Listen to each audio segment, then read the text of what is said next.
Sir इससे ज्यादा दिखाने की जरूरत नहीं है, ये आपने दृश्य देखा भी और आपसे भिग भी है। और जो हो रहा है, देखिए ये जो मोदी ईरा में क्या क्या नहीं हो रहा है, मैंने विवादों की बात की, ये जो तरीका है, आप पुलिस वर्सेस पुलिस, यदि आप एक स्टेट से दूसरे स्टेट में जा रहे हैं तो क्या हर्ज है? कोई ऐसा तो मामला था नहीं जिसे गोपनीय रखना है, वहां की पुलिस आपको लीक कर देगी। क्या ये किस तरह के ये भारत की ओर ले जा रहा है ये पूरा का पूरा जो केंद्रीय जो आती तो केंद्र सरकार के अधीन है दिल्ली पुलिस। क्या है ये सीन? Unmute sir, unmute. ये देखिए, एडमिनिस्ट्रेटिव कोलैप्स, फेडरल जो स्ट्रक्चर है उसके मुताबिक आपको जो भी जहां भी आपको जो पुलिस उसका ये पूरा उनके एनआईए छोड़ के, एनआईए को ये पावर है वो इंटर स्टेट अरेस्ट वगैरह का, लेकिन उसमें भी उसको जो उसकी अपनी पुलिस नहीं होती है, उसको भी जो लोकल पुलिस है उसकी मदद लेनी होती है। लेकिन जो लोकल दिल्ली पुलिस है उसको तो ये राइट है ही नहीं। आपको किसी भी स्टेट में आप जाएंगे, आप बताएंगे उनको कि इनके खिलाफ ये है, और वो लोग उनको इन्फॉर्म करेंगे, उनके कोऑपरेशन से ही आप ला सकते हैं। दूसरा है कि दिल्ली पुलिस को कैसे इंटर स्टेट अफेयर्स में एक्ट करना है, इसमें दिल्ली पुलिस हाईकोर्ट ने एक गाइडलाइंस दिया हुआ है। वो गाइडलाइंस वही है जो कि पुराना है पहले से, कि आप किसी स्टेट में जाएंगे, वहां का जो किसी स्टेट में जिस जगह जाएंगे उस स्टेट के उस थाने के जुरिस्डिक्शन के प्रभारी को, वहां के डिस्ट्रिक्ट को, उसको इन्फॉर्म करेंगे, उसके बाद उनके सहयोग से आप लाएंगे। ये गाइडलाइंस ऑलरेडी हाईकोर्ट ने भी किया हुआ है और पुराना नॉर्म भी है और कानूनी भी है, क्योंकि वो जुरिस्डिक्शन उनके खिलाफ में। यहाँ तक कि जो लोकल पुलिस, जैसे एक ही हरियाणा पुलिस है या हिमाचल प्रदेश पुलिस या दिल्ली पुलिस भी या बिहार पुलिस, कोई भी पुलिस हो, अगर दूसरे के थाना क्षेत्र में अगर कोई घटना घटी है तो उनके सहयोग से ही वो उनको कर सकते हैं, वहां जाकर के वो नहीं उनको उठा सकते हैं। एक डिस्ट्रिक्ट में दूसरे थाना क्षेत्र में बोल देता है, आप जाएंगे, बोलेगा कि हमारे इलाके का नहीं है, एफआईआर दूसरे इलाके में, चूंकि बॉडी पाई गई फालना, क्राइम का भी नहीं, क्राइम करके अगर कोई डाल दिया कहीं तो वहां उस थाने में आपको एफआईआर करना होगा, फिर इस थाने में, मतलब उसका एक नॉर्म है कि जुरिस्डिक्शन का। अब ये क्या है, ये फेडरल स्ट्रक्चर को कोई भी जो भी इंडिया में नॉर्म है उसको, नॉर्म और जो कानूनी व्यवस्था है उसको तोड़ ताड़ के रख दिया है। अब अभी क्या हुआ आपने देखा, पहले भी आप देख चुके हैं, सीबीआई जो है, सीबीआई दिल्ली पुलिस एक्ट के अंतर्गत बनी हुई संस्था है। उसमें सीबीआई के हेडक्वार्टर पे, आलोक वर्मा वाला आपको याद होगा, उस पे मिडनाइट में पुलिस के जरिए छापा मारा सीबीआई का। अब आप बोलिए, ये पहला था। अब उस समय तो ऐसी हालत थी कि कोई बोलने का कोई असर ही नहीं होता था, और अब तो आप आजादी भी है, उस समय तो पूरा का पूरा उन्होंने कंट्रोल में ले लिया था पूरी व्यवस्था को।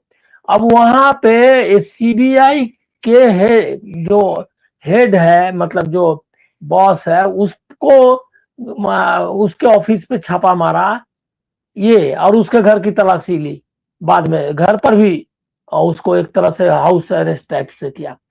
तो ये क्या चल रहा है, ये कोई कानून वानून नहीं है। ये देखिए, कानून एनार्की क्रिएट किया है इन्होंने, और यही हुआ वहां हिमाचल प्रदेश के मामले में। अब वो वहां, अच्छा, अब लोग कहे ना शुरू किए, करे ये तो हिमाचल प्रदेश की पुलिस ने ये किया, क्या कहते हैं, पॉलिटिकली एक्ट किया। ये गलत आरोप है। आप पॉलिटिसाइज कर रहे हो पुलिस को, तो हिमाचल प्रदेश की पुलिस पॉलिटिकल क्यों नहीं बनेगी? बनना ही होगा। इन्होंने पॉलिटिकली, अभी बताइए कि एआई समिट में जो है मामला, वो क्रिमिनलाइज कर रहा है, प्रोटेस्ट को अपराध बता रहा है, और उसके लिए नाटक कर रहा है, हर जगह जाके गिरफ्तारी कर रहा है। उसके ये जो आदमी प्रेजेंट नहीं है उसको मास्टर माइंड क्या क्या अंत संत जो है आरोप लगा रहा है। तो पॉलिटिकल तो आपने पुलिस को किया, दिल्ली पुलिस को पॉलिटिसाइज किया। अब हिमाचल प्रदेश में, अगर हिमाचल प्रदेश की गवर्नमेंट अगर उसका काउंटर करती है पॉलिटिकल ढंग से, जब आपने पुलिस को पॉलिटिसाइज कर दिया है, पॉलिटिकल बना दिया है, तो फिर आप हिमाचल प्रदेश की पुलिस को भी यही करना चाहिए। पॉलिटिक्स का तो जवाब पॉलिटिक्स से ही देगा ना भाई। अब जब आप इस्तेमाल कर रहे हो इसका क्या कहते हैं ये पुलिस का पॉलिटिकल, तो उसका जवाब भी पॉलिटिकल होगा। और सही किया हिमाचल प्रदेश गवर्नमेंट ने, मैं पूरी तरह उसके साथ हूं। ये यहाँ यहाँ नहीं चल रहा है इनका।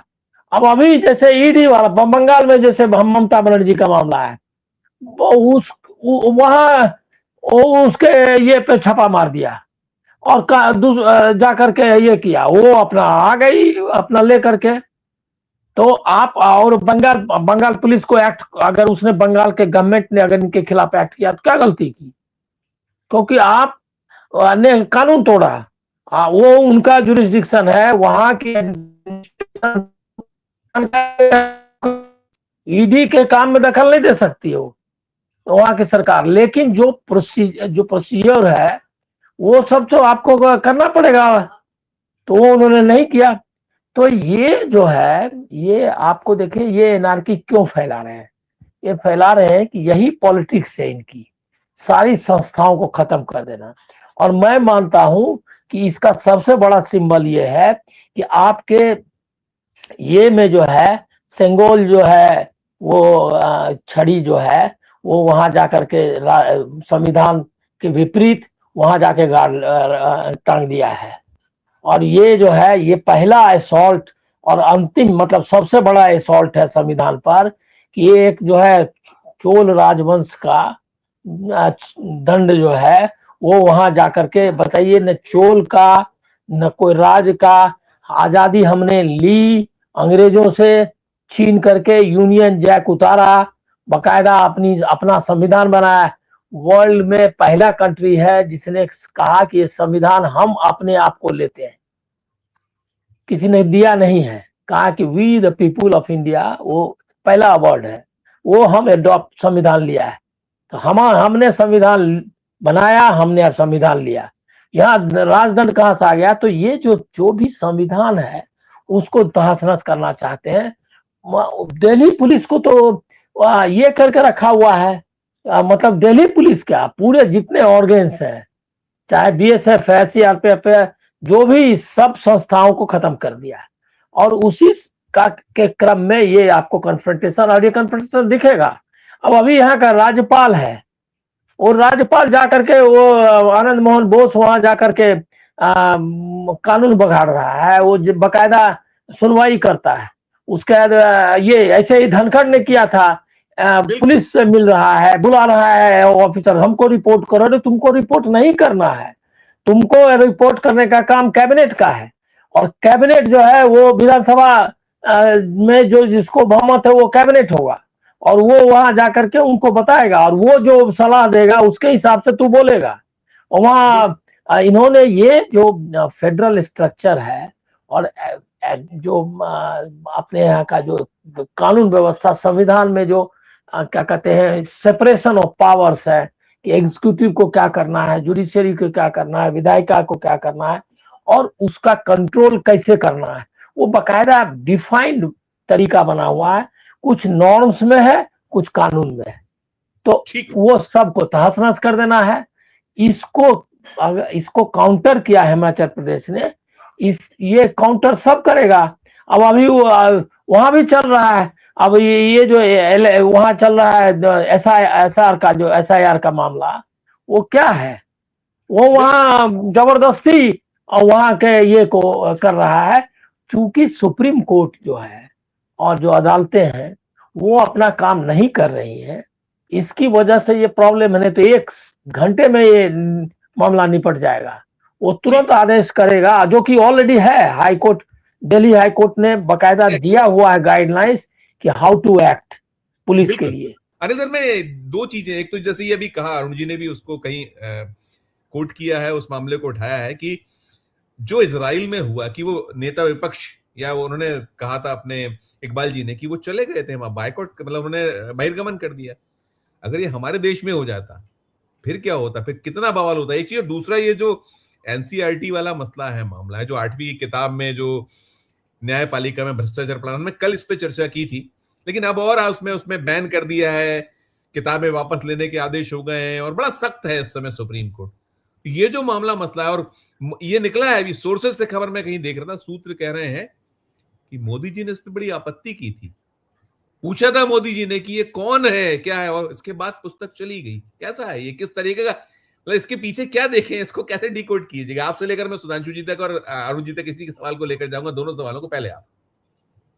नहीं, देखिए, वो जो वहां पे नेतन्याहू जो है वो फंसे हुए हैं करप्शन के केस में, और वहाँ ये क्या कहते हैं, सुप्रीम कोर्ट से उनका फाइट चल रहा है। सुप्रीम कोर्ट को वो बहुत पावरफुल है वहाँ की, और उन्होंने कोशिश की थी कि उसको ये कर दें, मतलब कमजोर कर दें और उसको दबा दें, लेकिन वो हुआ नहीं। पूरी जनता वहाँ की, इजराइल की, खड़ी हो गई उनके सुप्रीम कोर्ट के पक्ष में, और इनको चलने नहीं दिया उस मामले में।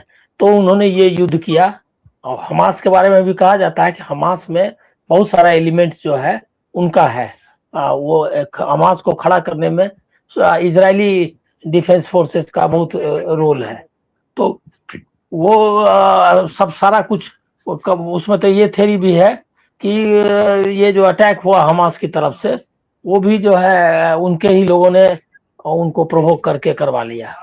और ये सारा कुछ करके अभी जो चल रहा है वो तो नरसंहार है। उसको इंटरनेशनल कोर्ट ऑफ जस्टिस तक ने उसको नरसंहार बोला है, और वो उस मामले में ये क्या कहते हैं, उसको सजा भी देने के लिए तैयारी कर रही है, ये मेरे ख्याल में तो कुछ ऐसा चल रहा है, अभी ध्यान में नहीं आ रहा है एग्जैक्टली। तो ये तो ऐसा नॉन केस था। वहां पर नेतन्याहू के जो ये क्या कहते हैं अटैक्स हैं हमास में, हमास के खिलाफ जो कार्रवाई के नाम पर मिडिल ईस्ट में या गाजा में, वेस्ट बैंक में, उसके खिलाफ वहां की जनता कितना बार प्रदर्शन कर चुकी है, और वो उनको डिमांड कर चुकी है वहां का अपोजिशन पार्टी की युद्ध रोको, युद्ध के खिलाफ। तो वहां तो नेतन्याहू इससे इनसे ज्यादा कंट्रोवर्शियल है जितना वो है। और उसने इसी के लिए, और एकदम दोनों में एक सिमिलरिटी ये है कि दोनों जो है सत्ता का इस्तेमाल अपने बचाने के लिए अपने को कर रहे हैं। ये साबित हो गया एपिस्टीन के मामले में। पूरी दुनिया में एपिस्टीन फाइल्स पर कार्रवाई हो रही है, पूरी दुनिया में अरेस्ट हो रहे हैं, इंग्लैंड में, पोलैंड में, और भी जगह, सब जगह रिजाइन कहीं कर रहा है, यूरोप में जगह जगह। और ये शख्स जो है उसको वो कैबिनेट में सिर्फ बना हुआ नहीं है, वो इंडियन एक्सप्रेस में लेख लिख रहा है, सभाओं में जा रहा है, बुक रिलीज कर रहा है। तो ये जो सिचुएशन है वो बहुत गंभीर था। वहाँ उस मामले में उन्होंने पूरी जो देश की जो 1937 से जो वो भी नहीं, उससे पहले 1919 से हमारी पॉलिसी रही जो यहूदियों को फिलिस्तीन में बसाने के खिलाफ कांग्रेस और भारत की नीति रही। और बाद में उन्होंने 2 स्टेट थ्योरी पर अभी कहा कि भाई दोनों स्टेट को अलग करो, फिलिस्तीनी राज्य बनाओ, और ये उन्हीं की जगह है जिसमें तुम लोग आए हो, ये हमारा पुराना स्टैंड है। और लगा वो सब किस्सा आप जानते ही हैं, इजराइल को रिकॉग्नाइज किया इन्होंने बोला, लेकिन यहाँ बना नहीं। उनका डिप्लोमेटिक संबंध 90s में 92 में आकर के शुरू हुआ, और वो बहुत लोअर लेवल में, कोई प्रधानमंत्री नहीं गया था, ये पहला प्रधानमंत्री वहां गए। तो ये सारा खेल है। एक आरएसएस के को इजराइल के प्रति एक पुरानी मोहब्बत है, लेकिन इस मोहब्बत में अटल बिहारी वाजपेयी ने देश की जो विदेश नीति है उसको पेच नहीं दिया ना। अटल बिहारी वाजपेयी ने नहीं ये पॉलिसी अख्तियार की जो आरएसएस जिस तरह से मानता है, इजराइल के साथ संबंध बनाना चाहता है। तो ये इन्होंने पूरा कंट्री को, और अभी जाने का कोई तुक नहीं था, अभी कोई ऐसा इंटरनेशनल सिचुएशन नहीं है। अभी ईरान पर हमला करने वाला है यूएस, पूरा मिडिल ईस्ट पे कब में रीपोलराइजेशन होगा, रीअलाइनमेंट होने वाला है, पूरा वर्ल्ड ऑर्डर तहस नहस कर दिया है ट्रंप ने। ऐसे समय में आप ये बताने के लिए ट्रंप को कि हम जो है कुछ भी कर सकते हैं आपके की खुशी के लिए, जो ट्रंप ने कहा था वो एक से ही एकदम वो उसका दावा कोई गलत नहीं है। हमको खुश करने के लिए कुछ भी कर सकता है मोदी, और नहीं अगर किया तो उसने धमकी भी दे दी कि इसका पॉलिटिकल कैरियर खत्म कर दूंगा।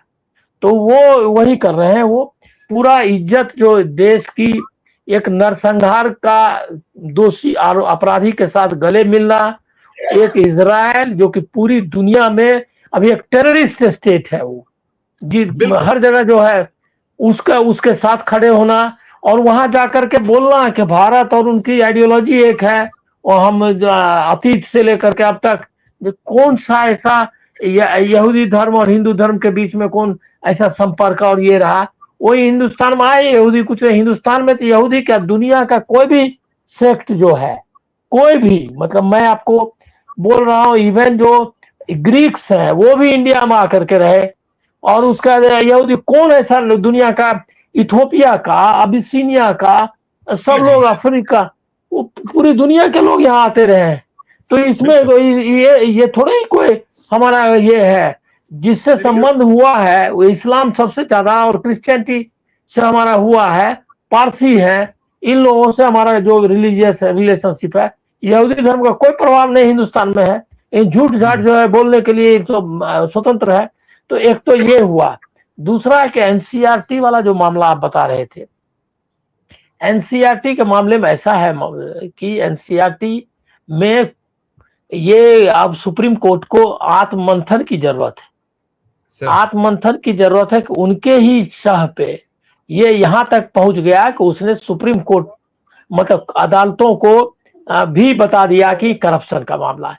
ये किस हर इंस्टीट्यूशन को बदनाम करके उसको खत्म करना, ये जो चल रहा था जिसको कि सुप्रीम कोर्ट ने मदद की, बिल्कुल उनके एजेंडा को चलने दिया। अब जब उन पे आया तो उन्होंने कड़ी कार्रवाई की, और अभी तक उनको नाम नहीं बताया कि किसने ये लिखा। बोला हम उसको ये कर दिए हैं, क्या कहते हैं, अब वो नहीं लिखने देंगे, कभी उसको बार कर दिए, सब दिन के लिए उसको बैन किया हमने लिखने के लिए। लोगों पूछ रहा है कि ऑथर कौन है, मतलब उसके खिलाफ जो है कार्रवाई करना चाहती है सुप्रीम कोर्ट का चाहती है कि करे। तो ये जो अंतर मतलब है, ये एक बड़ा मामला है। देखे तुरंत एजुकेशन मिनिस्ट्री ने उनके यहाँ ये में क्या कहते हैं सरेंडर किया, क्योंकि इसमें कुछ उपाय नहीं था। एनसीईआरटी ने भी माफी मांगी और सरेंडर किया, लेकिन किताब भी बैन हो गया। लेकिन ये लेट और बहुत ही सेलेक्टिव ये है सुप्रीम कोर्ट का। सुप्रीम कोर्ट अगर इनको इंस्टीट्यूशंस को बचाए रखने के लिए अगर बाध्य करती तो अभी सुप्रीम कोर्ट तक इनके हाथ नहीं पहुंचते। इसका सीजेआई और इसकी जड़ें जो है वो आरती जो में शामिल होने के लिए पहुंच गया आपका क्या कहते हैं प्रधानमंत्री, और ये अलाउ किया सुप्रीम कोर्ट के चीफ जस्टिस में। ये भी सुप्रीम कोर्ट को ध्यान देना होगा कि ये बढ़ावा आपने दिया कि उसके साथ ही आरती कर रहा है, तो ये हालत हुई।